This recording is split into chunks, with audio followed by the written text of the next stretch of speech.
Ahora sí.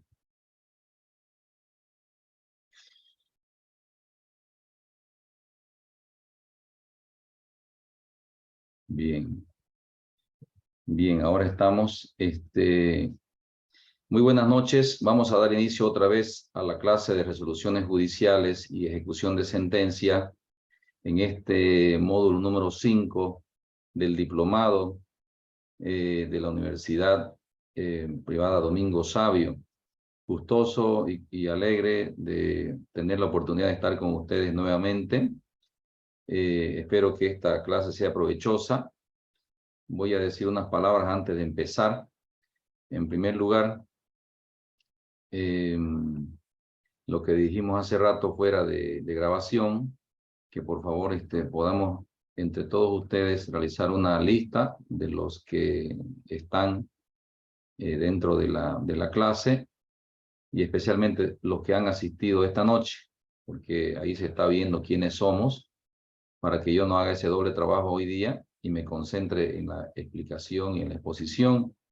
Segundo, la importancia de este módulo para que de repente alguno de ustedes no sienta aquello o pretenda que no es tan importante el tema de las resoluciones judiciales en todo el derecho procesal, no solamente en el derecho procesal civil, por supuesto.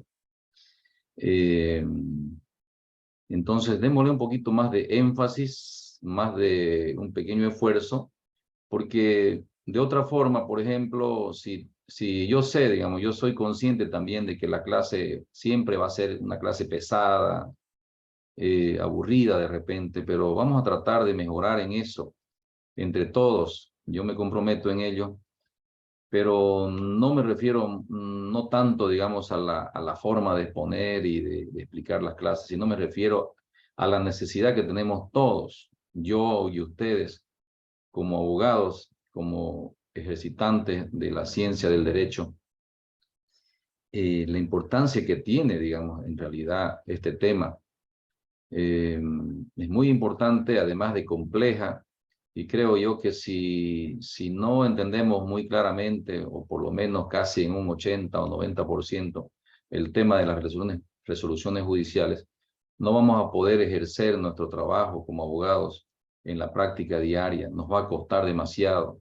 Hay muchas ideas que se deben aplicar al respecto, muchas situaciones polémicas, muchas cuestiones que interpretar, que aprender, que conocer y que aplicar.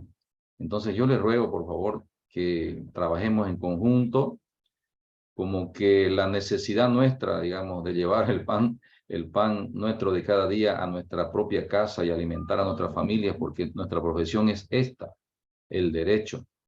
Entonces somos abogados, tanto jueces como abogados libres o abogados que se dedican a trabajar en instituciones públicas, en empresas. Requieren muchas destrezas, muchos conocimientos. Y para eso es que estamos acá en este diplomado. Hacemos el esfuerzo de pagar a una universidad para que también ellos hagan el esfuerzo de traer a los docentes. Entonces recompensemos esas cosas por nosotros mismos, ¿ya? Entonces no lo veamos por el lado de que no nos interesa. Más bien al contrario, tenemos que estar atentos a cada cosa que se diga, porque de 10 cosas que expongamos acá, de repente se nos van a quedar 8, ¿no? O sea, las cosas que verdaderamente requerimos y necesitamos para el ejercicio de nuestra profesión. Y bueno, voy a empezar entonces con esta presentación. Ustedes ya tienen en el chat la presentación en PowerPoint. También les he presentado en Word un material de apoyo relativo a la tutela judicial efectiva, y eso es de lo que vamos a hablar enseguida. Entonces, todo lo que les estemos pasando, no lo tomemos a la ligera, más bien al contrario. Tratemos de estudiar, de sacar algunos apuntes, unos resúmenes, algunos cuadros que le vaya a servir. Por ejemplo, mañana tenemos audiencia en materia de familia. audiencia en materia constitucional, tenemos audiencia en materia civil. Entonces tenemos que estar preparados para ir, por ejemplo, a una audiencia preliminar. Y como algún profesor decía, hablando de las audiencias, ¿dónde me siento y qué voy a decir? Así se preguntaba el profesor norteamericano, de apellido Goldberg, que no me acuerdo su nombre. Entonces, esas cosas, esas lecturas nos ayudan, porque uno realmente lo va a sentir cuando está sentado al frente de un tribunal. Ahora los tribunales, la mayoría son orales en materia de familia. Estamos absolviendo temas de conciliación, absolviendo temas de divorcio, de asistencia familiar. Entonces, ¿qué esperamos, digamos, nosotros? Esperamos nuestro concurso, eh, nuestro concurso, nuestra capacidad desplegada en esa audiencia, comportarnos adecuadamente ante el juez, ante las autoridades, hablar con vehemencia, con seguridad, ¿no? No arrastrar las palabras, decirlas bien claras, ser conciso, ser claro, ser respetuoso. Y bueno, a veces ocurre que la mayoría bueno, no la mayoría, algunos de nosotros, siempre estamos haciendo lo contrario en la audiencia. Estamos descontrolando, desordenando la audiencia. Estamos pensando que nosotros tenemos toda la razón. Pensamos que lo que nosotros decimos debe ser escuchado antes de empezar el acto. No tomamos atención de lo que dice el juez o de lo que dice la otra parte. Estamos siempre buscando algo para sobresaltar nuestros ánimos, y nuestro estrés lo dejamos irse. Entonces, y después perdemos el libreto y no sabemos, por ejemplo, qué va a pasar luego. ¿Qué esperamos de una audiencia? Esperamos una decisión.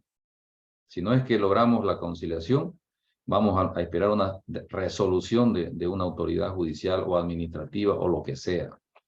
De una autoridad, por ejemplo, de impuestos, autoridad administrativa de instituciones públicas, en procesos disciplinarios, de autoridades que hacen de jueces en materia policial y militar. Entonces, creo que hay muchas cosas que debemos de reconsiderar, pienso yo, porque hay que ver acá dos cosas importantes. ¿Cómo se llama? Las dos etapas o las dos etapas que tiene el proceso civil. La fase escrita, o las dos fases, perdón, la fase escrita y la fase oral. En ambas fases tenemos que esperar siempre resoluciones de la autoridad judicial. Y por eso es importante este tema. Y además es muy amplio y muy complejo, muy costoso a veces de entender algunas cosas que de repente las pasamos por alto. No nos preparamos en materia de recursos. Estamos en audiencia y no sabemos cómo vamos a actuar en cuando el juez dicte una X o Z resolución, ya sea interlocutoria, providencia, etcétera, etcétera. ¿Ya? Entonces veámoslo por ese lado y demos por lo menos en este espacio corto de 2 horas, 2 horas y media, 3, que nos queda para avanzar, démosle con todo, como decimos, ¿no? Y demostremos ahí nuestro ímpetu, nuestro deseo de mejorarnos. Bien, entonces vamos a las resoluciones judiciales. Voy a colocar esto para hacer más pequeño. El que quiera hablar, por favor, que abra su cámara, porque lo importante es que hablemos, ¿ya? No nos perdamos en el hilo conductor, pero discutamos, analicemos, para que así, yo creo que ese es el mejor método de aprendizaje. Bien, hay una similitud, tanto en la mayoría de los códigos latinoamericanos, como en el código ya derogado por el actual código del año 2013, el Código de Procedimiento Civil del 75, que creo que entró en vigencia en el 76. Estas normas referidas a las resoluciones judiciales son casi exactamente las mismas que tiene actualmente nuestro Código Procesal Civil. Y aquí podemos observar, las tengo aquí resumidas en un pequeño cuadro, cuando hablamos de providencias, o sea, cuando hablamos de clases de resoluciones judiciales, que después vamos a ver en adelante, los conceptos, las ideas, las problemáticas, la jurisprudencia, etcétera, acerca de todo esto que estamos hablando. Providencias, autos interlocutorios, sentencias. Bueno, en algún momento también podemos decir, acá por ejemplo, no sé si, no me recuerdo bien, pero es posible que lo veamos próximamente, que haya una división entre autos interlocutorios y también, o una definición clara, y autos definitivos. Nuestro código le llamaba autos interlocutorios, nuestro anterior código.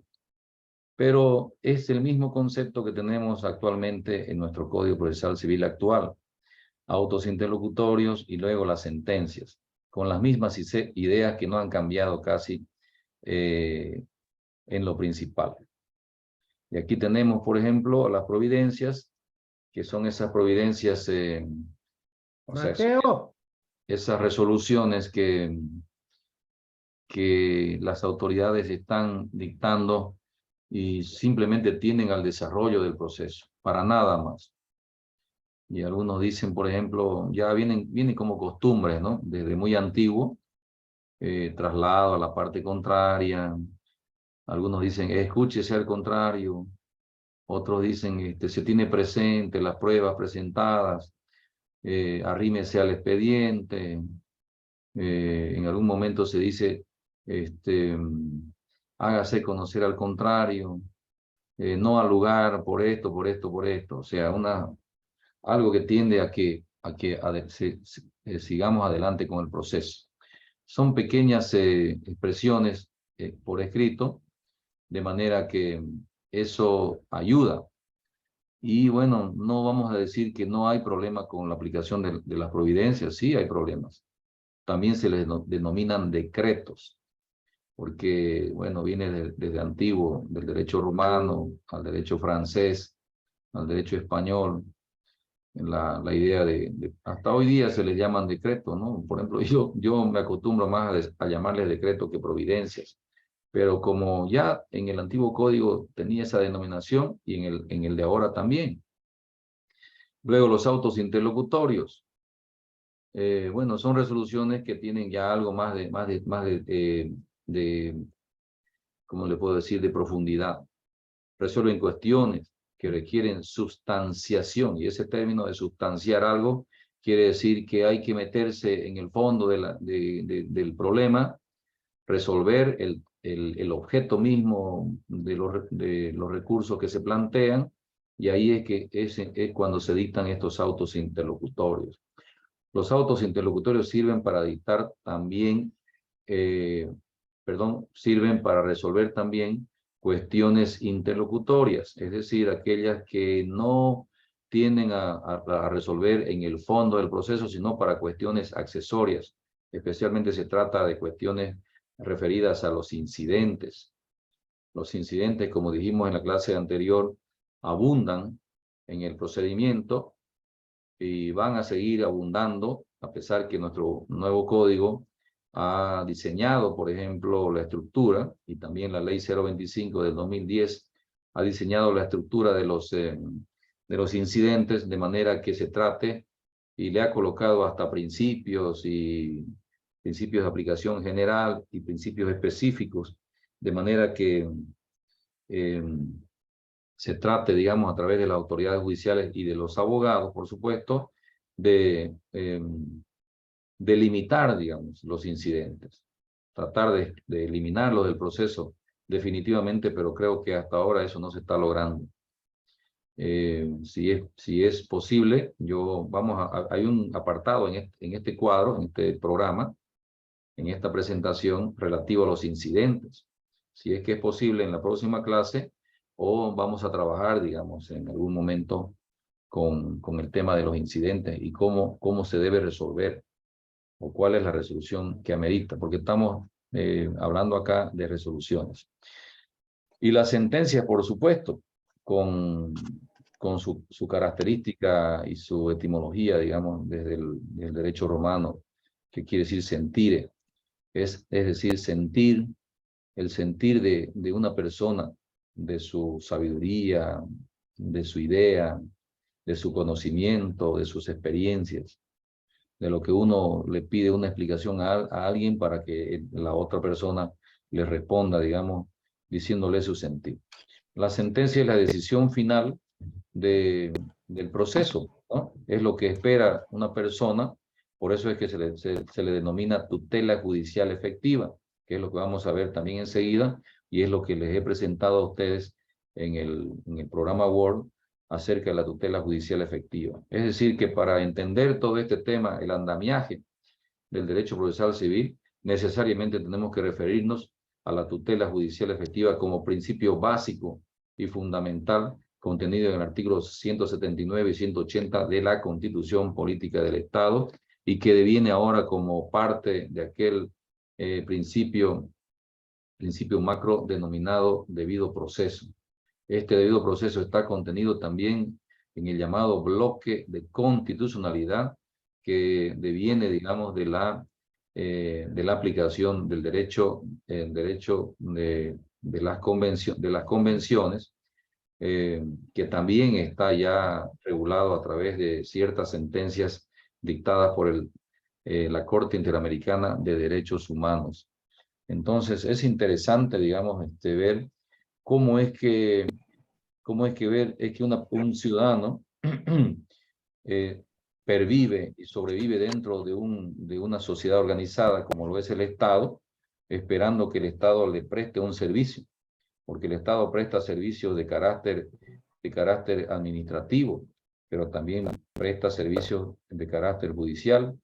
Los administrativos son, por ejemplo, los servicios públicos, como estamos viendo ahora, la problemática de la prestación del servicio de salud en todo el territorio nacional, con el tema de la propagación de las pandemias, de las endemias, como el COVID, como el dengue, y también la prestación de otros servicios, el caso de las fundaciones, servicios de paliación, ¿cómo se llama?, de graves situaciones, ¿no?, que pasa el pueblo en general. Entonces, lo otro es la seguridad pública. La seguridad pública viene ya, está compuesta por el tema de la aplicación de las normas de política de seguridad, como lo son la organización administrativa y política de los ministerios, y la policía, el ejército y todo lo demás. De repente eso también lo incluye al órgano judicial. Entonces, de eso se trata, de que este código de 1976, en realidad, fue el que ha prestado para el Código Procesal Civil del 2003 las ideas y la estructura del tema de las resoluciones judiciales. Aquí también este Código 76 establece cuál es la forma de la sentencia, el encabezamiento, la parte considerativa, la parte resolutiva, así se denominaba, el plazo para el cumplimiento. Todas estas cuestiones tienen su tratamiento ya hoy día, no solo en la doctrina, sino también en la jurisprudencia del Tribunal Constitucional. También una cosa muy importante que contenía este código y lo contiene el actual, con algunas diferencias, es sobre las disposiciones sobre el alcance de la sentencia. Es decir, hasta dónde va a llegar, digamos, como los contratos en materia civil. Quien contrata dice contrata para sí y para las partes y para sus causavientes. Y la sentencia dice comprenden a las partes y a las que trajeren o derivaren sus derechos de aquellos. Y vamos a ver luego qué pasa con el nuevo código para entender estas cosas, porque de aquí viene también el tema de la tutela judicial efectiva, pero también otro elemento fundamental que está contenido también en el derecho de las convenciones internacionales, y del bloque de constitucionalidad, que es la prohibición, es la necesidad de la intervención de derechos de terceros o la prohibición de causar daños a terceros que tienen derechos, que traen derechos o derivan de los derechos de las partes. Don Wilde Velasco ha levantado la mano. Adelante. Vamos a Disculpe que lo escuchar. interrumpa con Sí, sí, adelante. respecto a este comentario del bloque constitucional. El bloque de constitucionalidad que rigen sobre la sentencia, es que ahorita está pasando algo en la justicia boliviana. Es que, por un lado, la sala de Sucre ratifica que la sentencia que versa sobre el tema de la religión es un derecho humano, la ratifica. Cuando la Corte Interamericana está diciendo y sugiere a Bolivia que de una vez deje esta posición y más bien cumpla lo que ellos dijeron de que no es un derecho humano. Entonces mi pregunta radica que si nosotros, como elemento del Estado, la población, estamos obligados a respetar las decisiones de los jueces, ¿por qué los magistrados no quieren hacer caso a sus cortes superiores? O sea, ¿y cuáles serían las consecuencias de no hacer caso a estas resoluciones internacionales? Gracias. Bien. Lo ha lanzado al interior de todos los colegas para que podamos armar un pequeño debate, si es que vale el término.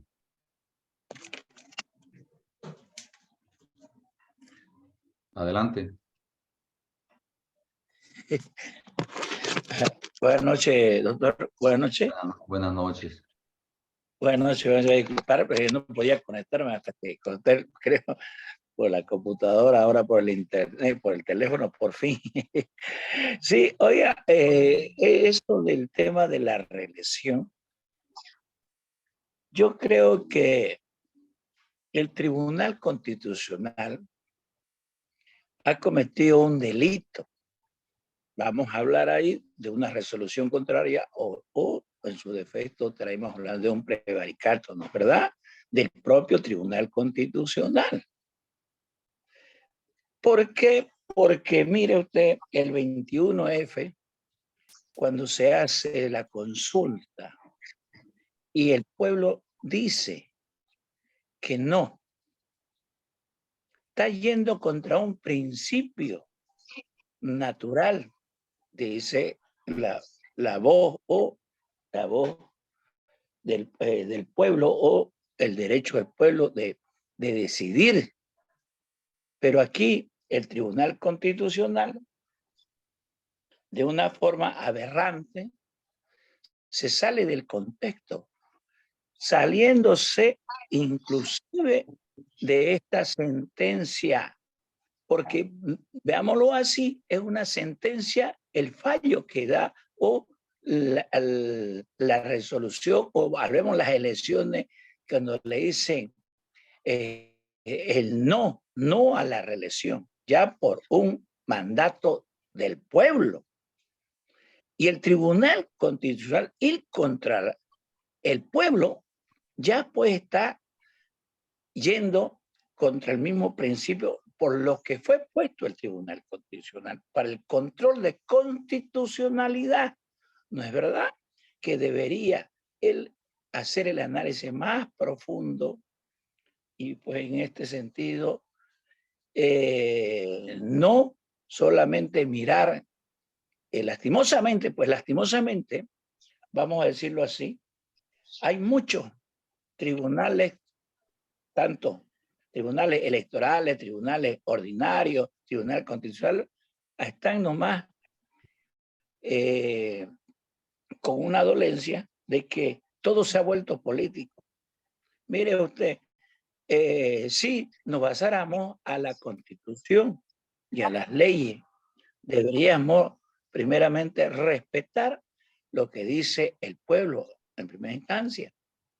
Entonces, el tribunal, bueno, ya en su apreciación, el Tribunal Internacional de Derechos Humanos, pues, lo ha dicho y lo ha ratificado, que el reelegirse no es un derecho humano. Claro, pues que es lógico. Y lo dijo también un legislador paraguayo, no sé si se acuerda usted, que hizo una reseña de la reelección, ¿no es verdad? Es que lo que pasa es que no queremos aceptar, y hay muchos legisladores, lamentablemente. Tenemos, ahí está el ministro de Justicia que se inmiscuye, mire usted, metiéndole juicio a todo el mundo. Si un juez dicta mal, que le vamos a enjuiciar, si lo vamos a enjuiciar, si nosotros lo vamos a enjuiciar, el ministro no está para estar haciendo, no está para estar enjuiciando a nadie, el juez, el ministro, ¿no es verdad? Ni tampoco el ministro de gobierno, cuando ya tampoco lo sentencian a la gente, los políticos, los ministros. Imagínese usted yendo contra la propia constitución política del Estado, Sí. que dice que toda persona debe ser juzgada, ¿no es verdad? Entonces, yo creo que yo siempre me voy a quedar con unas palabras de Rubalcaba de España cuando era ministro de Justicia. Un juez le da la libertad o arresto domiciliario a Juan Achao, el terrorista que puso la bomba en Atocha, ¿no? Y él, por una dolencia ¿cómo llaman? En el proceso, hace una huelga y obtiene la libertad con arresto domiciliario, y le preguntan al ministro, ¿qué va a hacer, señor Rubalcaba? ¿Usted qué va a hacer? Lo han soltado a este asesino. ¿Yo qué quiere que haga? Le dice. ¿Qué quiere que haga? Yo tengo que hacer cumplir lo que dice el juez. El juez ha dictaminado y yo no puedo ir en contra de lo del juez. Señor, yo sería inmiscuirme o estar nosotros haciendo contrario a la ley. Si un juez dice que él tiene que estar en su casa, yo voy a hacer cumplir que esté en su casa, arrestado. Eso es lo que tenemos que hacer nosotros, hacer cumplir la ley y cumplir la ley. Nada más. Pero no queremos. Hablamos de ¿cómo llama? De que tribunales foráneos, qué sé yo, políticos, no se inmiscuyen nosotros, pero cuando necesitan ayuda, a ratito corren a un lugar. O que hacen lo contrario. Doctor, yo creo que estamos como alguien decía nomás, ¿no? En decadencia, y no sé hasta dónde irá a llegar este problemático. Bueno, está bien, pero yo creo que la pregunta del doctor está bien, excelente su apreciación. La verdad que nos deja, pues, o sea, con la idea de seguir debatiendo este tema, ¿no? Porque es muy importante también. Y bueno, la pregunta del doctor Willey en realidad parece que era acerca de La consecuencia.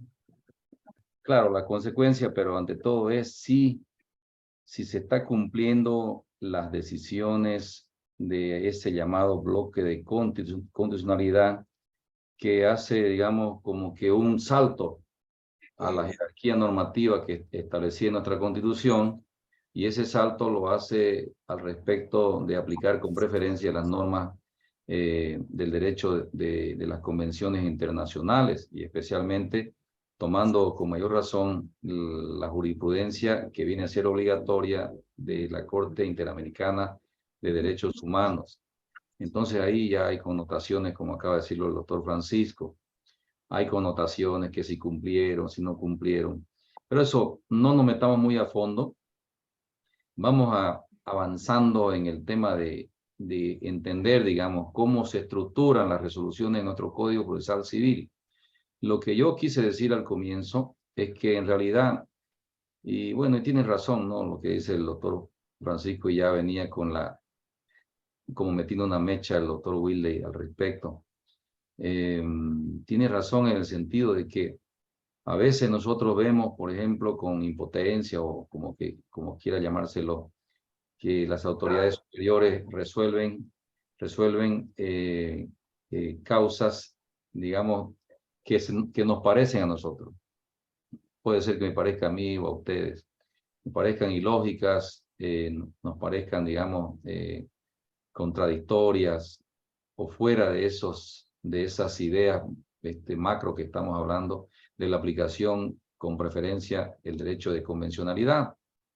Lo que sí, digamos, resalta es que al interno de la estructura del órgano judicial, llámese, por ejemplo, un juez como el que les habla, un juez de rango inferior, y todos los demás jueces, y las salas civiles, incluso el Tribunal Supremo.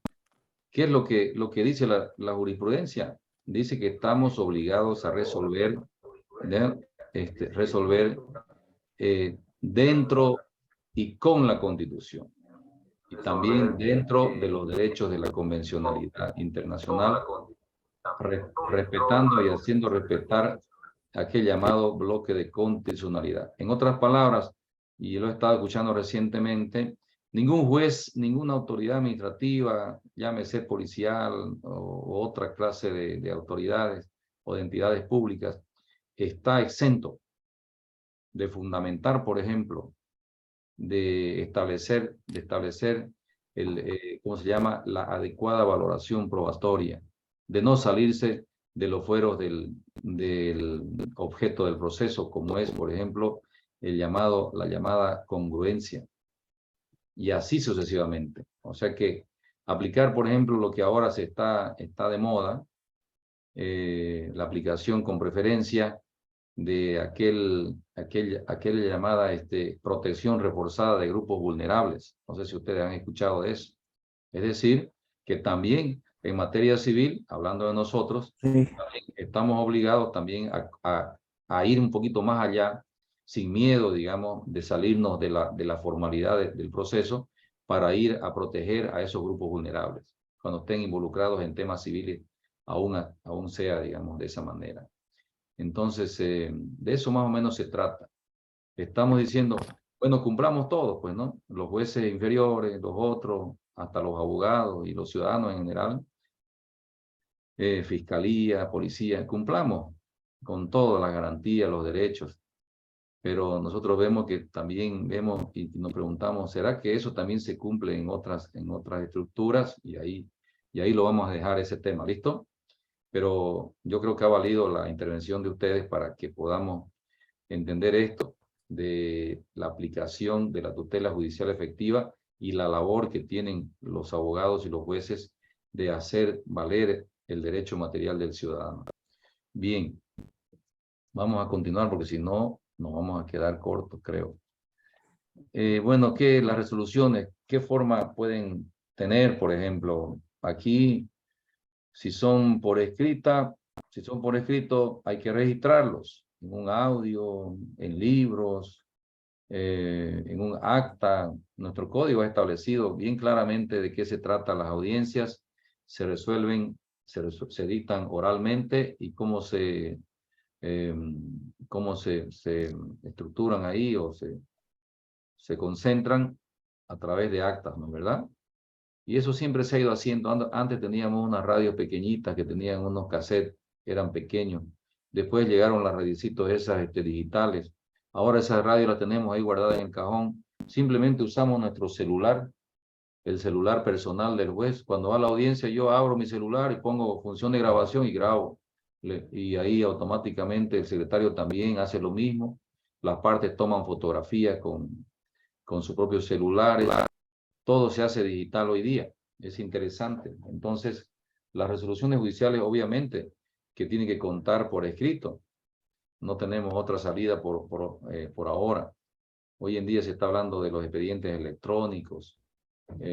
Bueno, no sé, todavía estamos a unos pasos, creo yo, de aplicar. Se está hablando también de mejorar el sistema de tratamiento, de manejo de los expedientes en los juzgados a través de sistemas electrónicos, sistemas de computación centralizados, que hace, por ejemplo, al principio de transparencia, que mucho tiempo hace que ya se venía hablando acá, pero últimamente se ha ido quedando, no sé en qué rezago, porque ni siquiera tenemos, por ejemplo, el acceso a la información de las actividades que se desarrollan en el ámbito administrativo político, por decirle, de los ministerios, no sé, de otras instituciones. Ahí está el INE, por ejemplo, que hasta ahora vemos que estamos peleando por establecer un verdadero, ¿cómo se llama? ¿Cómo se llama eso? Donde estamos todos registrados, un padrón, ¿no es verdad? y eso tendría que tener un sistema moderno como lo tienen otros países. En Europa, en México, por ejemplo, yo he observado a través de unas clases que se nos brindaron, de que ya se estaba hablando, por ejemplo, de sistemas digitales para recibir denuncias de forma inmediata en algunas esquinas, donde habían unas casetas móviles del Ministerio Público que recibían denuncias. Y se tenía, digamos, el acceso directo a verificar en los tribunales y fiscalías las cuestiones del avance de los procesos.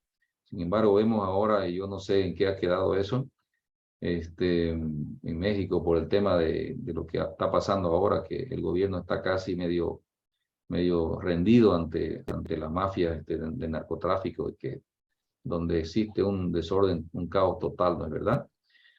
Entonces es interesante, digamos, ver estos temas, la forma de las resoluciones judiciales.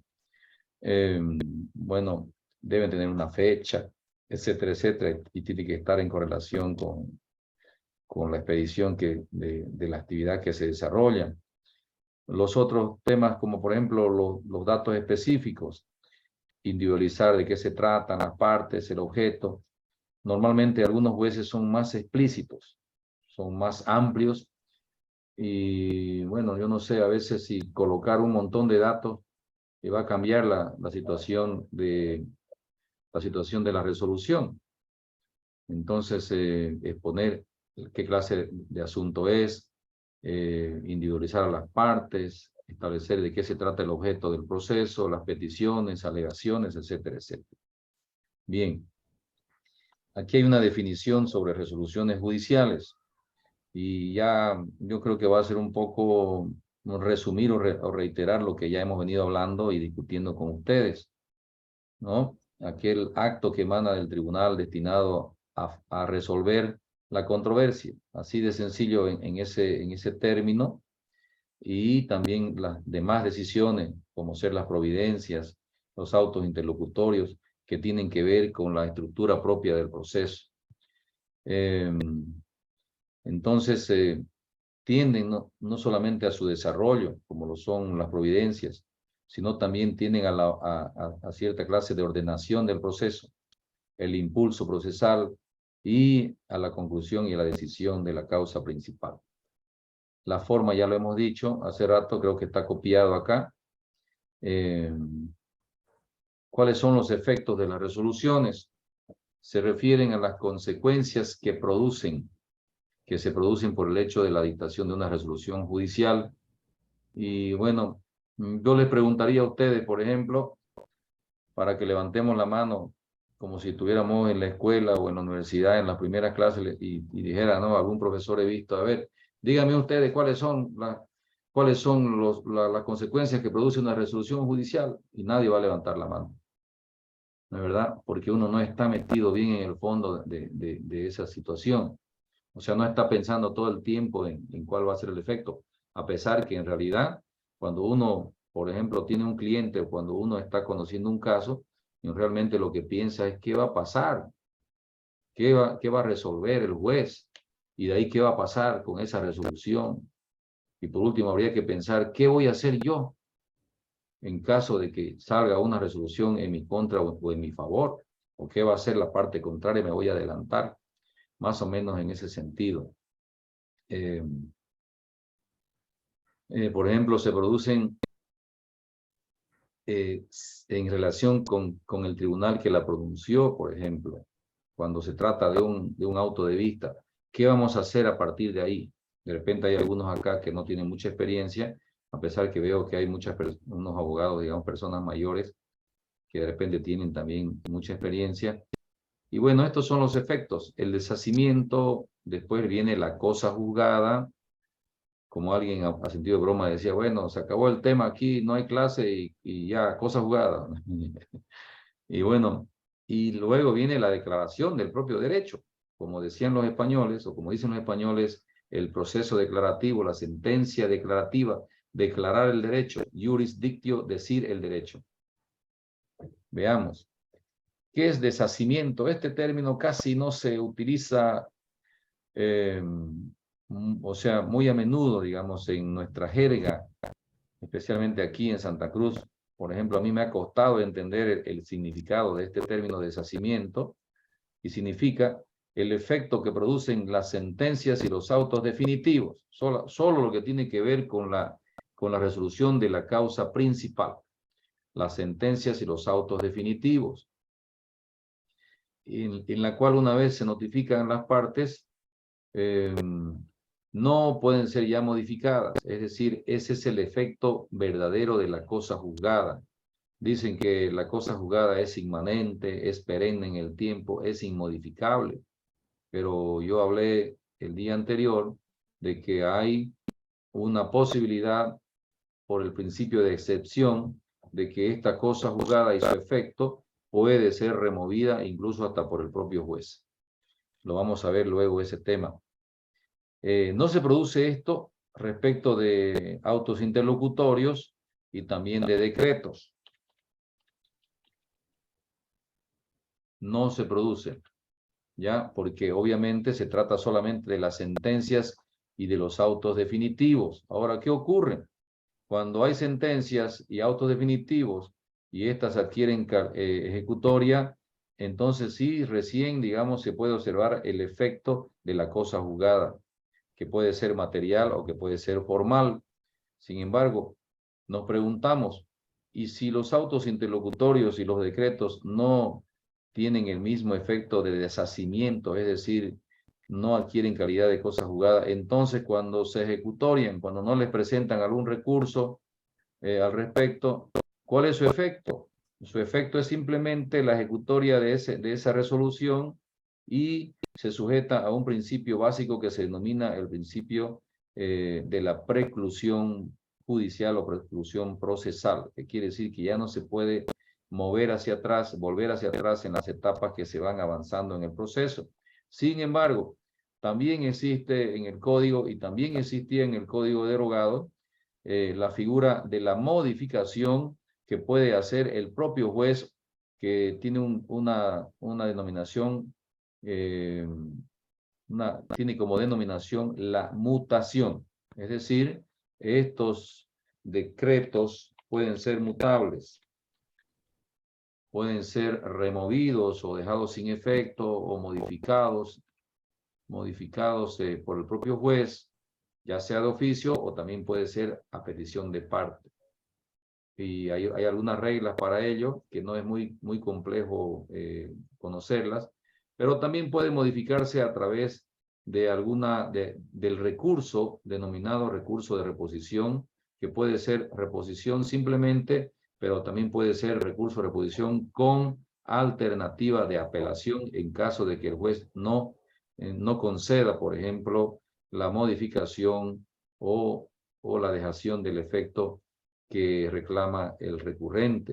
Entonces, creo que esto es muy importante que lo entendamos cuando hablamos de deshacimiento, cuando tratamos de las sentencias y de los autos definitivos y el efecto de la cosa juzgada, y cuando hablamos de autos interlocutorios y decretos o providencias, diríamos acá. Perdón, ¿alguien levantó la mano? ¿Sí? Sí, doctor. Buenas noches. Adelante, adelante. Quería hacer un comentario y una aclaración para Adelante. Sí. El deshacimiento es la pérdida de la competencia después del dictado de una sentencia, una resolución, pero esta puede ser modificada por algún recurso posterior, pero el tribunal que dicta esa sentencia o esa resolución ya pierde competencia, que entonces sería la diferencia con relación a la condición de cosa juzgada, ¿correcto? Que ya, esa es la diferencia concreta, ¿verdad? Correcto, absolutamente de acuerdo, y gracias por esa aclaración interesante. Ok, gracias. Y es interesante lo que señala. La verdad que a veces uno no mira exactamente, digamos, cuál es el verdadero sentido o por lo menos olvida, digamos, cierto aspecto del procedimiento. Entonces aquí acaba de incorporar el doctor Oscar Canedo el tema del efecto, digamos, que significa el efecto que tiene necesariamente la sentencia. que viene a ser la sentencia definitiva en el proceso, ¿no? Y también el auto de carácter definitivo, que quiere decir que deja de tener competencia el juez que la dicta. Eso también está ligado al sistema de las impugnaciones. Cuando hablamos, por ejemplo, del efecto que tienen los recursos, y aquí tenemos, por ejemplo, especialmente al recurso de apelación de la sentencia o la apelación del auto definitivo, por ejemplo. Cuando se dicta un auto definitivo declarando, por decirle así, la extinción del proceso por inactividad procesal que está establecido en el 247 del Código Procesal Civil. ¿Qué ocurre ahí? Es obvio que hemos dictado, ha concluido el proceso ahí. Hemos decidido que ya no va más el proceso, lo hemos eliminado el proceso, para que después de un tiempo pueda retomar otra vez o reingresarlo. Pero digamos, el juez también pierde competencia al momento de dictar esa resolución. Simplemente que lo que hace es conceder el recurso en el efecto suspensivo. Pero eso no quiere decir que se conceda que se conceda, por ejemplo, al auto de vista que resuelva esa resolución. Eso no quiere decir que le permite la utilización del recurso de casación, ¿ya? Porque la casación solamente se permite, bueno, ven que yo dije al comienzo que en realidad no podemos dejar de tomar en consideración la materia de los medios de impugnación. Y yo tengo un cuadro que les voy a pasar luego en la próxima clase al respecto de todos estos temas que estamos hablando a propósito de lo que habló el doctor Oscar Canedo. ¿Ya? Pero excelente su aclaración, distinguido doctor. Pero concluyo acá. Entonces, no hay recurso de casación, pero sí hay recurso de apelación. ¿Pero en qué efecto? En el efecto suspensivo. Ahora, vámonos a la sentencia. A la sentencia, cuando se dicta en proceso ordinario, especialmente, ahí el juez absolutamente deja de tener competencia, como lo dice el doctor Oscar. Entonces, ¿qué es lo que hace? Ese es el efecto. Y a eso es lo que se denomina deshacimiento. Pero tampoco no deja de ser que el deshacimiento se aplique a esto que estamos explicando en el tema de la cosa juzgada. Porque, como hemos dicho hace rato, ¿cuáles son los efectos? Uno de esos efectos es justamente la cosa juzgada, porque no hay otro sentido. La cosa juzgada, una vez obtenida, tiende a ¿qué? A la ejecución, y para eso se abre el proceso o los procesos de ejecución que también vamos a ver al final de la clase cuando ya estemos por concluir. Bien, yo le agradezco entonces al doctor Oscar Canedo por la aclaración. Sigamos adelante. Entrando a la cosa juzgada. Sí. Sí, ¿alguien más quería hablar? No, sí, adelante, no hay problema. Sí, doctor. En el caso del deshacimiento, como dice, cosa juzgada cuando el juez en un proceso ordinario pierde competencia, al dictarla perdió la competencia. Nosotros en un proceso de cosas juzgadas, casualmente aquí en un proceso se presentó un amparo constitucional. ¿Por qué? Porque la sentencia que se dictó con dudas sobre la ubicación de un terreno, los datos de un terreno, en una acción reivindicatoria. El Tribunal Constitucional, desde que no me acuerdo que la tengo, porque la tengo esa sentencia constitucional, nosotros la planteamos, le señala que en ejecución el juez no ha perdido porque él dijo que había perdido competencia, que no podía, que ya estaba y listo. El que dictó la sentencia puede revisar la misma sentencia y verificar si lo reclamado estaba correcto o no estaba, hacer la comprobación para modificar su sentencia. Por lo tanto, ¿por qué? Porque no se habían cumplido algunos parámetros. Pero es el mismo juez que debería realizar esta comprobación bajo algún peritaje, alguna informe técnico que podría verificar para verificar si la sentencia fue dada correctamente o no. Por lo tanto, el Tribunal Constitucional le dice que está todavía y tiene toda la potestad, el derecho de hacer esa modificación o esa situación para verificar, no porque haya habido cosas jugadas. No hay cosas jugadas si existen algunas cosas que contradicen en lo reclamado. Bien. Francisco López levantó la mano, ya habló, ¿no ve? Sí. Ahora Oscar Canedo, otra vez. Adelante, doctor. Sí, doctor, pasa lo siguiente. No sé cuál será el principio que haya invocado el tribunal, pero cuando Tribunal Constitucional, el comentario que hace el doctor, ¿no? Pero cuando hay un proceso de derecho, de reivindicación o identificación, si la parte no identifica plenamente el bien objeto de litigio y demás, los tribunales no pueden observar y no pueden corregir ni poner dedos sobre algo, ¿no? Están plenamente limitados a constituir aquella situación. Lo que sí me parece concreto con relación a una sentencia constitucional de inobservancia, quizá, la inobservancia de algún principio constitucional al momento de resolver en materia constitucional. Ese siempre fue mi debate y a todos los docentes, y se lo pregunto a usted, doctor, siempre el principio constitucional está por encima de los principios procesales civiles.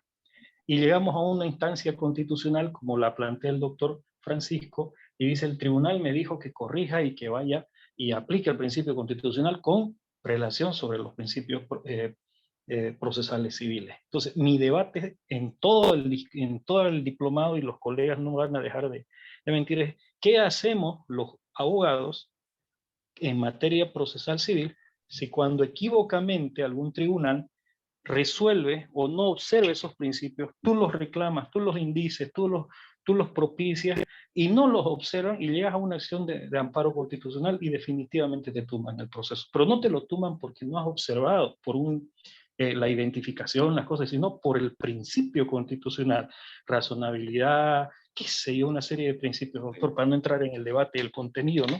Pero esa es mi pregunta, basándome a todo el diplomado que llevamos 5 módulos, y no he escuchado en ninguno de los docentes un fundamento por el cual nosotros, como abogados que nos gusta la instancia civil o la área civil, podamos sustentar contundentemente que la aplicación de los principios constitucionales por encima de los principios procesales civiles o procedimentales civiles deban de ser debidamente observados primero por los tribunales civiles, ¿no? Y bueno, después ver si constitucionalmente las acciones que correspondan se plantean o no.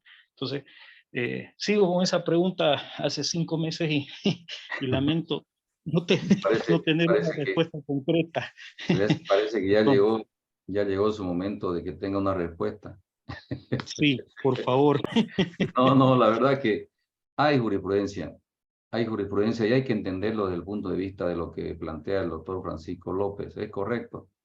Es que pasa que, por ejemplo, el Tribunal Constitucional tiene una línea, ¿no? Que yo creo que la mayoría lo sabemos, pero yo lo tengo en un apartado que yo mismo me voy creando mis propias carpetas de jurisprudencia que nos hacen útiles, digamos, a nuestra labor diaria. Y ahí mismo vamos a revisar eso. En relación, una cuestión básica, digamos. El Tribunal Constitucional no se puede meter así en estos términos castizos nomás. No se puede meter en las cuestiones ordinarias, ¿no? En lo que, como dice, incluso hasta la prueba es privativa de los jueces de grado o jueces ordinarios. ¿Concuerda con eso o no? Totalmente. Claro, Identificación, pruebas, principios procesales civiles, no debe meterse en tribunal. tribunal. Valorar, por ejemplo, ¿no? Ojo, correcto. Eso es principio, y es lo que usted está diciendo, digamos, que no ha encontrado algo al respecto, pero sí, en realidad el tribunal ya hace mucho tiempo ha abierto esa situación, pero lo toma, digamos, a título, como usted mismo lo ha dicho, a título de composición del derecho constitucional, digamos, de los derechos fundamentales. ¿Y cuáles son los derechos fundamentales de las partes en el proceso? Pues uno, y es el más grande de todos, el debido proceso. Eso lo engloba todo, todo, todo. No nos olvidemos que el debido proceso también al mismo tiempo es principio, al mismo tiempo es derecho, al mismo tiempo es garantía. Son tres ramas donde se puede observar el debido proceso. ¿Qué contiene el debido proceso? El derecho humano, ¿no? El derecho, Es claro, un derecho el humano. derecho humano, pues el debido proceso. Es la tutela propiamente dicha, ¿no? ¿Qué contiene? Y aquí creo que entre todos lo hemos dicho ya. ¿Qué contiene? Contiene el derecho ¿cómo se llama? A ingresar al proceso a través de la acción, de la demanda, de la pretensión, a ofrecer las pruebas. Como yo lo dije el otro día, el doctor Peirano decía, el derecho de la prueba tiene rango constitucional. No solamente es derecho a probar, sino también a recibir la valoración razonada de la prueba. Y ahí está, digamos, cuando el Tribunal Constitucional dice, ojo, yo no puedo meterme en lo de ustedes, pero ojo, le dice, pero excepcionalmente puedo hacerlo. ¿Y cuándo? Cuando se ha ingresado, cuando el juez de grado o el juez ordinario ha ingresado en violación o quebrantamiento de los principios y quebranta derechos fundamentales. En eso, por ejemplo, en el tema probatorio, sí dice cuando hay una valoración irracional de la prueba. O sea que hay algunas condiciones en las que sí, digamos, puede entrar, pero no se entra más allá, le detecta, digamos, los errores, como lo ha dicho el doctor Francisco. El tribunal lo que ha hecho es detectarle los errores. Y ese tema, por ejemplo, de los errores que ha cometido el juez inferior y le ha dicho, usted vaya y haga de nuevo y trate de mejorarse en esa parte, ¿no? Y en el tema de la reivindicación, por ejemplo, y en el tema de los requisitos de la reivindicación, yo también tengo jurisprudencia y se lo voy a ir pasando. Ha establecido ya el Tribunal Supremo y el Tribunal Constitucional cuáles son las condiciones de procedibilidad, ¿no?, de la acción reivindicatoria. Entre eso es determinar con certeza que el objeto del proceso corresponde al derecho que presenta el demandante.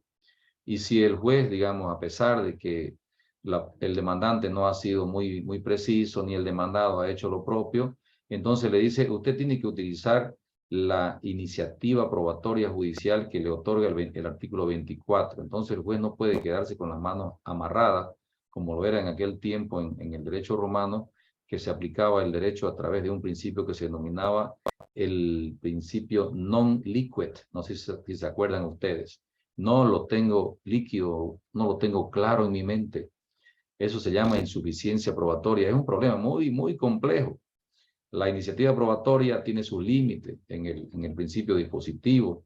Es un tema que está candente ahora en las altas esferas de la doctrina peruana, de la jurisprudencia peruana. Vean ustedes, es interesante hablar, los profesores colombianos están hablando todo el tiempo, y los uruguayos también, del iura nobis curia, de la iniciativa probatoria.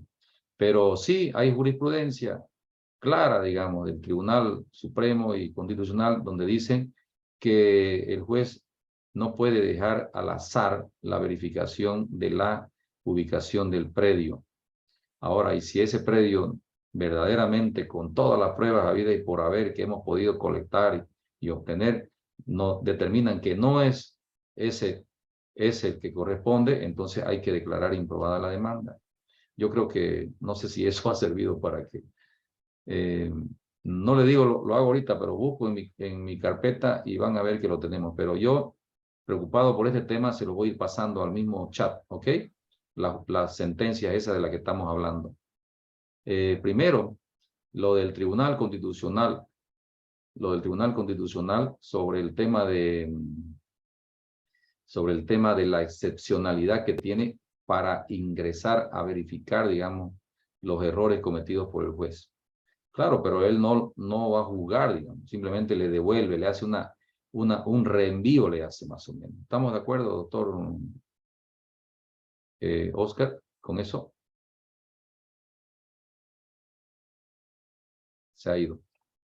Bien. Lo que no entendí No, que no el me he ido, doctor no me he Oscar, ido, no me he ido, el no me doctor he ido. Oscar dijo que se lo tumba.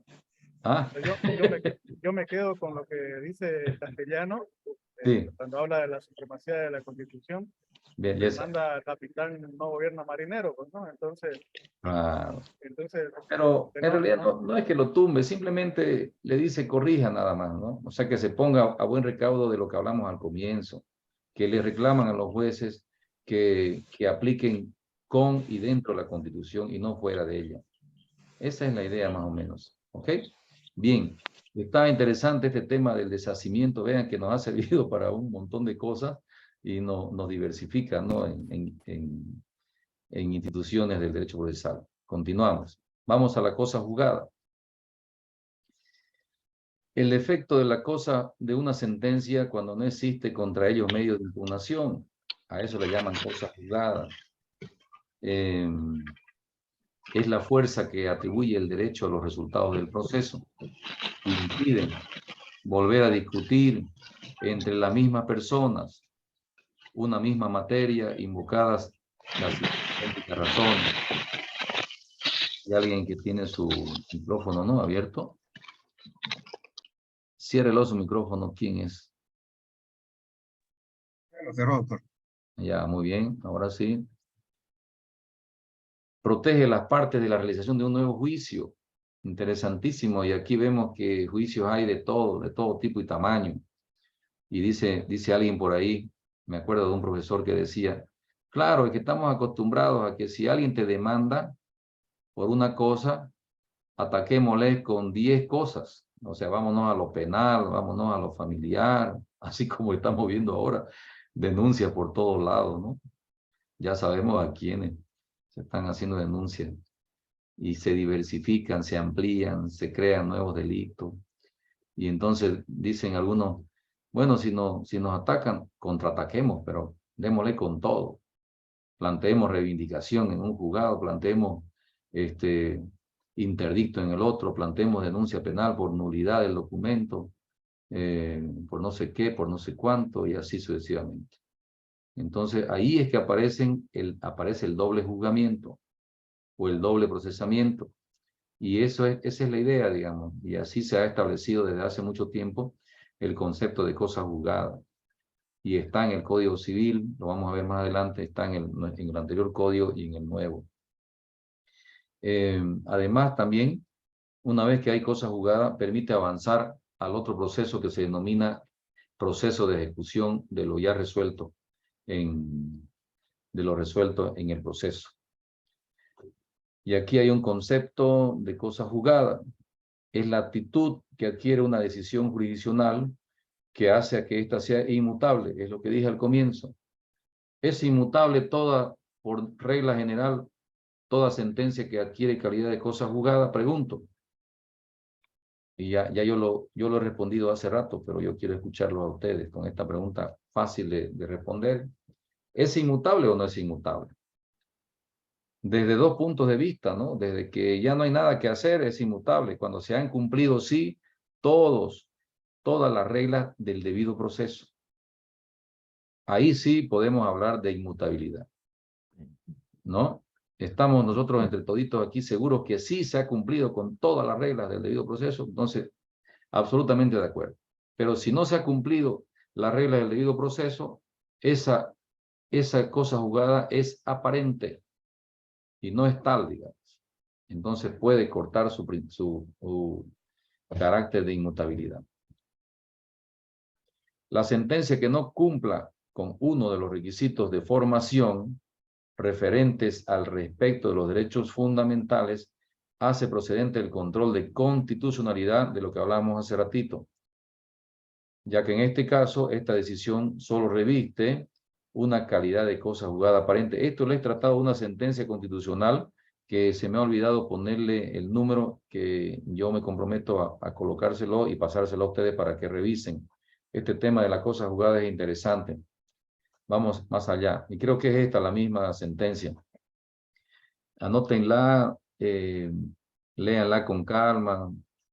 Hay que como decir, como morderla y saborearla, ¿no? Para ver qué pasa con ello.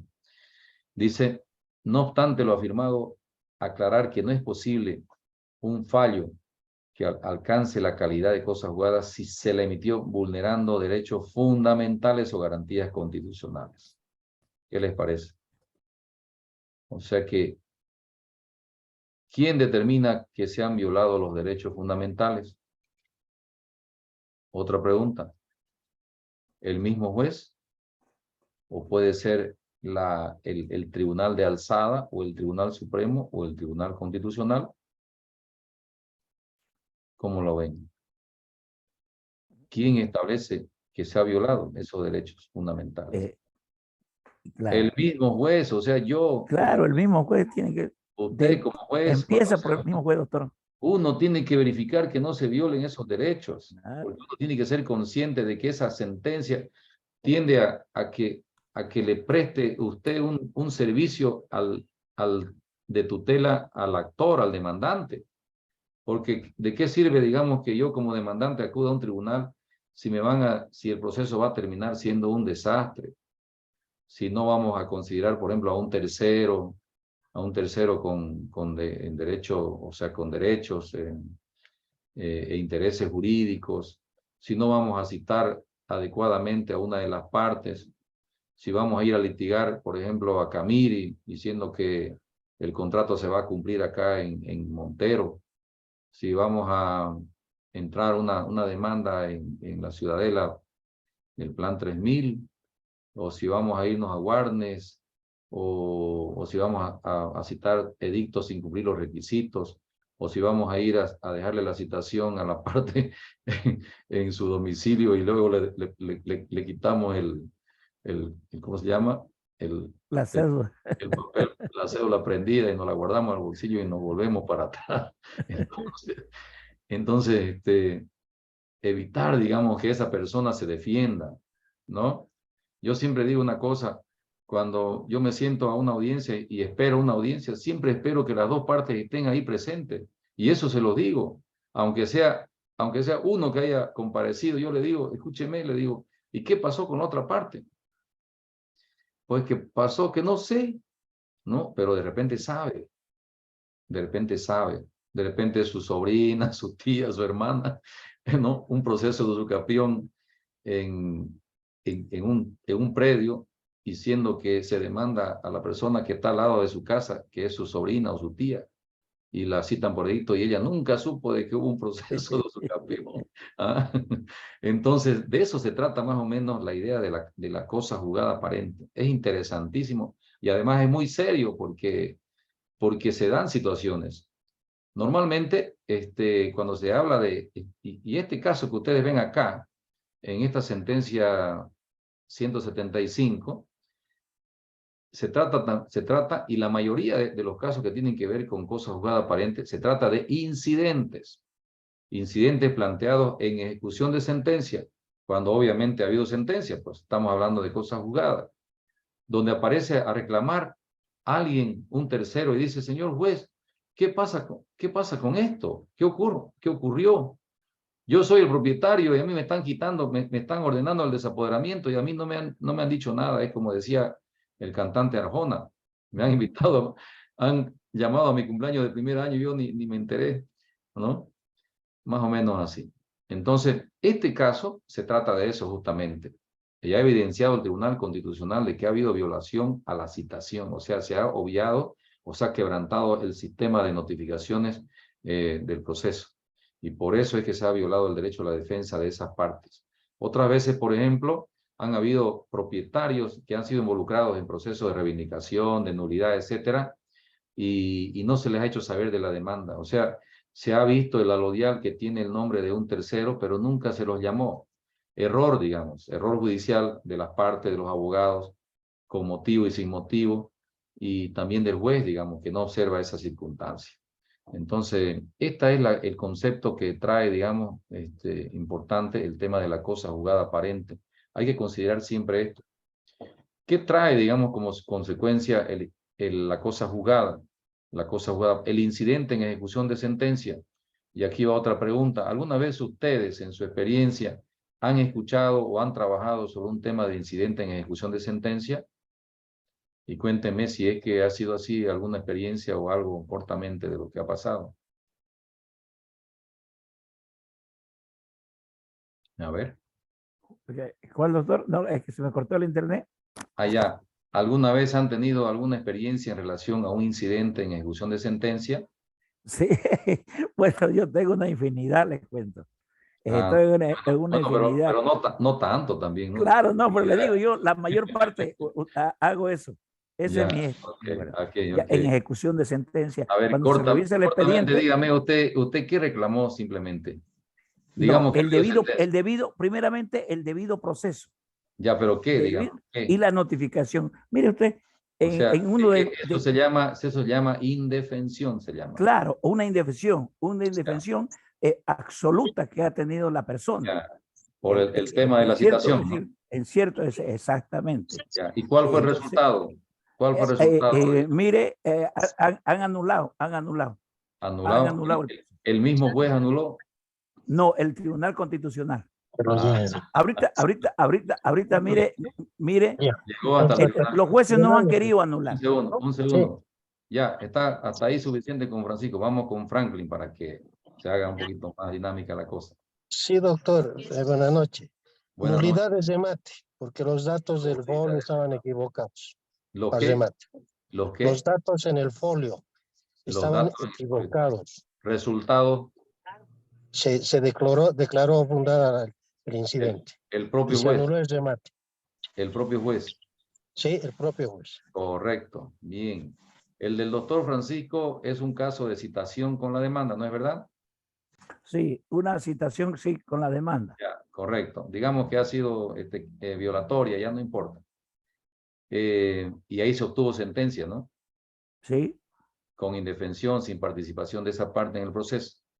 sí. Y ahorita tengo otro en curso, en Y veo Tribunal que si usted Constitucional. llegó hasta el Tribunal Constitucional, quiere decir que el juez de instancia, el propio juez que conoció el proceso, no le dio curso al incidente y también el tribunal, ¿cómo se llama? La sala civil. La sala civil. Y se Y fue a un mire, amparo. no, y mire algo que usted dijo. Eran primos. El del que lo mandó de subcampeón al otro, eran primos hermanos. Y fue y juramentó que no lo conocía y no sabía dónde estaba. Y le había dado la casa para que se quede. Ahí él viva. Mire. Correcto. Mire. Pero no siempre, digamos, no siempre hay que creer también en los alegatos, o sea, en los alegatos del que presenta el incidente. A veces el incidente también tiende a ser, digamos, dañino, tiende a ser dilatorio, ¿no? Tiende a ser infundado, o sea, no siempre, digamos, es el primo. De repente también, por decirle, hubo negligencia también por aquí, por allá. Siempre hay que ver desde los dos lados. Yo, por ejemplo, le cuento, en mi experiencia, digamos, que ya creo que ya llevo 20 años como juez, he resuelto incidentes en ejecución de sentencia, pero no mucho, miles, como dice usted, ¿no? Hay incidentes, y es verdad. Y hay que verlo con otra óptica, ya hay que ponerse un poco más serio, ¿no? Hay que revisar, caramba, hay que tener más cuidado ya. Y yo he resuelto, a pesar de que yo mismo he dictado sentencia y que se ha ejecutariado, yo mismo he resuelto anular los obrados, incluida la sentencia, ¿ya? ¿Por qué? Porque yo mismo he evidenciado la violación del derecho a la defensa de alguna de las partes o de un tercero. Y bueno, y así ha ocurrido. Y bueno, y si apelan una decisión, puede ser que la confirmen, pero también puede ser que la revoquen, ¿no es verdad? Entonces, pero ese es lo que yo le quiero decir, que yo también he resuelto estos temas de incidentes en ejecución de sentencia. Por eso es que yo le traigo a colación aquí esta sentencia y la temática y la problemática, porque todos los días estamos inmersos en estos temas. Bien, entonces, ¿qué ocurre? Digamos, la posibilidad de dejar sin efecto la cosa juzgada aparente es aquella obtenida en franca y manifiesta violación de derechos fundamentales y además derechos humanos. No es posible alcanzar un orden social justo y en definitiva paz social, reconocidos por la doctrina como fines del derecho, con resoluciones que a la vista resultan de forma injusta. Entonces, aquí está el resumen, digamos, de todo este tema. Es perfectamente posible el planteamiento del incidente de nulidad en ejecución de sentencia. ¿Y qué busca? Busca la reparación de un proceso ilegal por vulneración de derechos y garantías, y no puede ser considerado como una situación en la que el propio juez esté revisando su propia actuación. ¿Y qué ocurrió? Ocurrió pues que en algún momento de nuestra existencia como jueces hemos resuelto rechazar el incidente diciendo, usted no es parte del proceso. Hay una sentencia ejecutoriada, ya no hay nada que hacer. Esa era la idea, digamos, la idea básica que nos tenía trabajando desde hace mucho tiempo a los jueces, la idea de la cosa juzgada que era inmutable. El Tribunal Constitucional empezó no solamente con esta sentencia, con mucho más tiempo atrás, con otras decisiones ya a pensar de esta forma y aplicar, digamos, casos como estos. Y ha ocurrido también casos en Santa Cruz. No sé si este tema es un caso de Santa Cruz, pero hay algunos donde se ha visto, digamos, involucrados estos temas en donde los jueces, nosotros acá hemos resuelto de esa forma. De mala manera, pero también de buena manera, digamos, en otro sentido, ¿no? Entonces, esto es importante, importantísimo verificar. Y digo yo, alguno que no lo haya manejado este tema seguramente le va a servir. Bien, continuamos. La cosa juzgada está en el Código Civil, en el artículo 1451, está también en el 228 del Código del 75 y está en el 398 del Código del 2013. ¿Qué dice el Código Civil? Lo dispuesto por la sentencia pasada en autoridad de cosa juzgada causa estado a todos los efectos entre las partes, sus herederos y causa habientes. En el antiguo código decía los autos definitivos, como hablamos del deshacimiento, y las sentencias adquieren la calidad de cosa juzgada. ¿Cuándo? Cuando no fueren susceptibles de instancias o recursos posteriores. ¿Qué ocurre, por ejemplo? Como acabo de señalarlo hace unos instantes o al inicio de la clase, cuando se trata de sentencias, ya, cuando se trata de sentencias en proceso ordinario, sí admite apelación y también admite casación, pero cuando se trata de sentencias en procesos ejecutivos, no admite casación, solamente admite apelación. A ver, aquí en esta parte, no sé si me han captado, quisiera que alguien me diga si está correcto, estoy de acuerdo. Parece que lo han entendido claro. Correcto. Entonces, vuelvo a reiterar, cuando hay cosa juzgada, cuando no hay otra instancia o recurso más adelante, cuando la ley dice no hay casación, ya ahí se ejecutoria la sentencia. Cuando las partes también consienten expresa o tácitamente en su ejecutoria. Por ejemplo, se han dado muchos casos en el sentido de que las partes han apelado de la sentencia y antes de resolver la sala civil, el recurso de apelación, ellos han presentado un memorial diciendo, desistimos del desistimiento, desistimos de la apelación. O también consentir significa no plantearlo el recurso, dejar que se vence el plazo y ya con eso se ha vencido. Eso pasa no solamente en las sentencias, pasa también en las otras resoluciones. Por ejemplo, las providencias, nadie reclama, bueno, se supone que ha tenido el tiempo de 3 días para plantear una reposición y un auto interlocutorio de un incidente o una tercería o de una medida preparatoria. Cuando nadie ha planteado un recurso, bueno, también adquiere ejecutoria, ¿ya? Pero hemos visto que los efectos son distintos. Y en nuestro código, en el 398, dice, las sentencias recibirán autoridad de cosa juzgada, no calidad, como decía el anterior código, cuando la ley no reconociera en el pleito otra instancia ni recurso.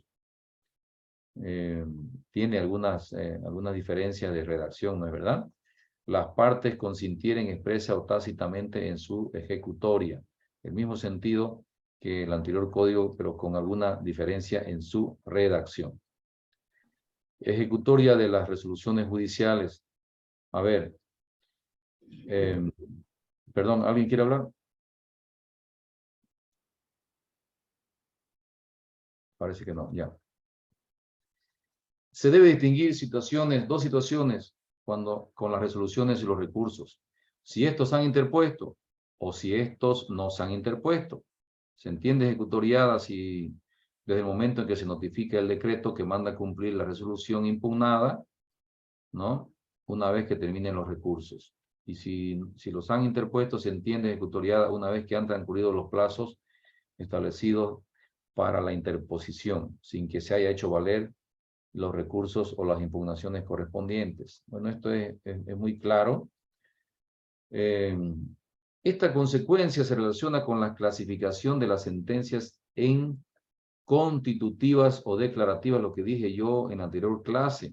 Las sentencias son correspondientes a las pretensiones. Por ejemplo, cuando yo planteo una demanda de cumplimiento de contrato, es decir, en el pago de una obligación que no se me ha cumplido, entonces estoy pidiendo que el juez dicte una sentencia condenatoria. Y veamos aquí lo que dice. Esta consecuencia se relaciona con la clasificación de las sentencias en constitutivas, declarativas, al estilo de la Ley de Enjuiciamiento Civil de España, y también las de condena. Por ejemplo, en un proceso ejecutivo dicta una sentencia, es obvio que el ejecutivo, por ejemplo, no es que antes se dictaba una sentencia que se llamaba sentencia de, ¿qué era? No me acuerdo su nombre, enseguida me voy a acordar, de ejecución, algo así. Por ejemplo, para el pago de una obligación decía, se condena al pago de la obligación. Si es constitutiva, la constitutiva puede ser, por ejemplo, cuando se presenta una demanda de nulidad, se declara la nulidad de un contrato y al mismo tiempo se ordena la cancelación del título en el registro que le ha seguido a ese documento. Y al mismo tiempo, según alguna jurisprudencia que he estado observando, también dice, no hace falta el formulismo ni la formalidad, ni el formalismo en el decir, por ejemplo, de que si el peticionante, que los uruguayos le llaman el requisitorio o la requisitoria, que es el pedido o la petición, o petitum que le llaman otros, no es completo. Por ejemplo, dice, demando mejor derecho. Bien, demanda mejor derecho, declara mejor derecho, como dice aquí en el número 2. Pero esa sentencia declarativa también tiene un efecto para que se cumpla. No va a quedar declarando el mejor derecho de mi título frente al título del contrario para que sigan manteniéndose los dos títulos perviviendo en el registro. ¿No es verdad? Tiene que ordenarse natural y jurídicamente hablando, tiene que ordenarse la cancelación en el registro de ese título del perdidoso. Y eso lo dice la jurisprudencia del Tribunal Supremo. Entonces, esto también hay que entenderlo. Pregunto, ¿han entendido esta parte de la clasificación de las sentencias y sus características? ¿Sí? Creo que sí, ¿no? Franklin, a ver. Sí, a ver, sí. Sí, sí. ¿O tienen alguna otra idea o algo que complementar? Es que me llega un recuerdo, doctor, ¿se acuerda del doctor Raúl Jordán? Cuando era juez, el doctor Raúl Jordán. Sí, me acuerdo. Una sentencia de una acción reivindicatoria, ¿no? Ya. Declara aprobada la demanda, pero dice, ¿no? La parte peor puede hacer valer sus derechos porque había 2 títulos en otra instancia, dice. ¿Cómo Ya. eso? ¿La va a sacar a la dueña también? Si tiene título.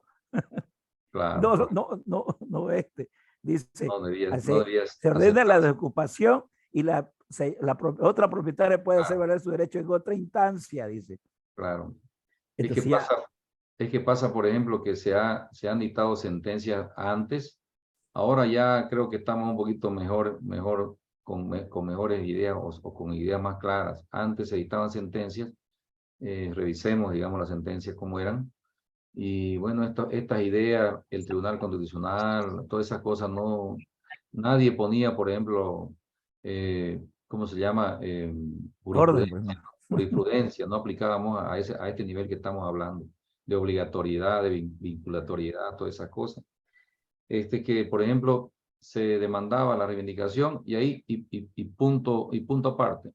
El juez dictaba, se declara aprobada la demanda de reivindicación. Y bueno, ¿qué pasaba? Se quedó en una sentencia declarativa, pero no la hacía cumplir, o sea, no la condenaba. Entonces planteó una solicitud de ejecución que le dé el mandamiento de desapoderamiento, y el juez le dijo no, porque yo he dictado sentencia, yo mismo he dictado la sentencia y no sé por qué me olvidé de lo demás, porque usted demandó solamente la reivindicación y no demandó de desapoderamiento, no La sé qué. desocupación. No demandó la desocupación, por lo tanto yo no puedo darle más allá de lo que usted pide. Y así era la idea, ¿no? Pero hoy en día ha cambiado eso por la jurisprudencia. Se está hablando del derecho material por encima de la formalidad. Y ahí está el artículo 6 de este código que lo dice bien claro, que se aplica, digamos, ahora en los tribunales. Siempre se habla, para empezar, de cualquier cosa, se habla del artículo 115 de la Constitución Política del Estado, se habla del artículo 6 de este código y de los principios del artículo 1 de este código, de la tutela judicial efectiva, etcétera, etcétera, ¿no? Yo creo que está claro entonces al respecto de este tema. Continuemos. No sé si se me han cansado, si, ¿no? Como yo he visto una clase, un segundo de un descanso, un cafecito, pero yo cuando he estado en una clase, yo es como un robot, uno se pone y sigue nomás, porque uno si lo deja, ya creo que se apaga ¿no? Así es.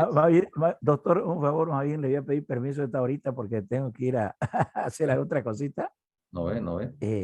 Porque estamos a las 9 ya. Está igual que en audiencia. Si el abogado quiere retirarse. ¿Me puedo retirar, señor juez? Dice, sabiendo que lo va a dejar a su cliente indefenso. ¿Ah? Listo, ya, que vaya bien. Gracias. Correcto, bien. Eficacia de las providencias y autos interlocutorios. Las providencias y autos interlocutorios que no prejuzgaren lo principal en el litigio, que no cortaren otro procedimiento ulterior, suspendiendo la competencia de la autoridad judicial, esta podrá de oficio la autoridad o a instancia de parte hacer en cualquier estado del proceso ante la sentencia las mutaciones o revocaciones que correspondan debidamente fundadas. Es interesante ver esto de las mutaciones o revocaciones. A veces, por ejemplo, esas mutaciones o revocaciones las hemos hecho nosotros los jueces, las hemos hecho, digamos, cometiendo ciertos errores. Por ejemplo, hemos quitado, digamos, el efecto que tenía esa decisión anterior, pero también lo hemos hecho adecuadamente o correctamente, en el sentido de que se ha quebrantado cualquier circunstancia del proceso, ¿no? Llámese de su estructura o de sus presupuestos, de validez, de eficacia o de existencia misma, o también se ha violado el derecho de alguna de las partes. Entonces, a veces también se cometen errores cuando uno dicta una resolución, ya sea una providencia, un auto interlocutorio. De hecho, que van a haber miles de errores. Como dice, nadie es perfecto, entonces no es tampoco del otro mundo que el juez se advierta de esos errores y pueda dictar un auto corrigiendo. Por ejemplo, alguien le puede advertir también sin necesidad de recurrir de utilizar un recurso. Puede decirle, señor juez, pido que por favor me complemente que usted se olvidó de decir tal y cual cosa o de ordenar tal y cual cosa. ¿No es verdad? O aplicó algún artículo que no se entiende, o sea, cosas por ahí. De eso se trata la mutación, las mutaciones y además las revocaciones, por lo que se pueden dejar sin efecto también las resoluciones. Estas mutaciones o revocaciones son verdaderos autos interlocutorios que deben tener un carácter de fundamentación y están sometidos también al control de las partes por el principio de impugnación. Pueden ser recurridas de reposición o también de apelación, dada su naturaleza. Bien, no sé si creo que hasta aquí nos podemos quedar y continuamos el próximo viernes. Creo que se ha hablado un montón de cosas y podemos seguir avanzando, pero yo siempre soy de la idea de que cuando uno se agota, ya casi que no capta, digamos, lo que está aprendiendo uno. ¿Qué les parece? A ver, cuénteme. No los escucho. Está bien, ¿Sí? doctor. Está ¿Está perfecto. bien? Sí. Nos quedamos acá. ¿Listo? Sí. Ya, entonces le rogaría simplemente que, el viernes estemos en punto para que también el viernes tengamos la posibilidad de descansar y todo lo demás. Lo otro sería, ¿dónde está el doctor Canedo? ¿No? Canedo parece que se ha ido. Yo les voy a pasar esa jurisprudencia y tengo varias jurisprudencias, siempre yo les he estado pasando. No me he ido, doctor. Estoy aquí No presente. se ha ido, está ahí, ya. Bien. Entonces yo le voy pasando, ¿ya? De acuerdo a esto, a lo avanzado, le voy pasando que ustedes vayan revisando. ¿Ok? Perfecto, Bien, doctor. Perfecto. yo les agradezco por la atención y además ya creo que hemos entrado un poquito más en materia. A mí me gusta porque es más dinámica. Ahora sí ya se siente un poco más el ánimo. Porque si es, por ejemplo, leer conceptos, doctrina, y entonces mejor nos buscamos a alguien que no, como ahora las máquinas, ustedes saben, leen los chats, ¿no? Esa máquina, entonces mejor es interactuar. ¿Ok? ¿Listo? Auf Perfecto, Wiedersehen. doctor. Muy See you bien. tomorrow. Que les vaya Está bien. bien, doctor. Chao, chao. Gracias, doctor.